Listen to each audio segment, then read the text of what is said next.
দর্শক, কৃষি হাসপাতালের পক্ষ থেকে স্বাগতম। আমি কৃষিবিদ তুহিন। আজকে একটা ইউনিক বিষয় আপনাদের জানাইতে চাচ্ছি, সেটা হলো যে এই জমিতে পাট চাষ করা হবে। পাট চাষের আগে এই জমিতে যে আগাছা আছে সেটা দমনের জন্য আমাদের একজন মডেল কৃষক এই জমিটাতে ঘাস মারা ওষুধ দিচ্ছে, গ্লাইফোসেট গ্রুপের।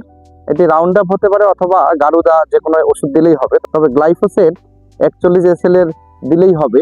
গ্লাইফোসেট গ্রুপের ঘাস মারা ওষুধ দেওয়ার উদ্দেশ্য হলো যে এই ঘাসগুলো যেন শুকায় যায় এবং পাটের জমিতে আগাছা যেন কম হয়।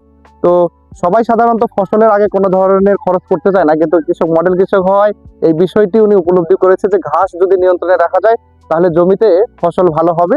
সেই কারণে উনি আগাম জমি চাষ দেওয়ার আগেই পূর্ব প্রস্তুতি হিসেবে এই জমিতে গ্লাইফোসেট গ্রুপের ঘাস মারা ওষুধ অর্থাৎ হার্বিসাইড স্প্রে করতেছেন, এবং এটি নিঃসন্দেহে একটি আধুনিক কৃষকের দারুণ চিন্তা ভাবনা। তো আপনারাও এই বিষয়টি যদি আপনারা যদি এই বিষয়টি মেনে চলেন তাহলে আপনাদের জমিতেও পাট ভালো হবে এবং জমি আগাছা মুক্ত থাকবে। আরেকটা বিষয়, আগাছা মুক্ত থাকলে পাট সহ অন্যান্য ফসল যেমন নিউট্রিয়েন্ট, ভিটামিন এবং পানির আলো বাতাসের ব্যবস্থা সুন্দর থাকবে।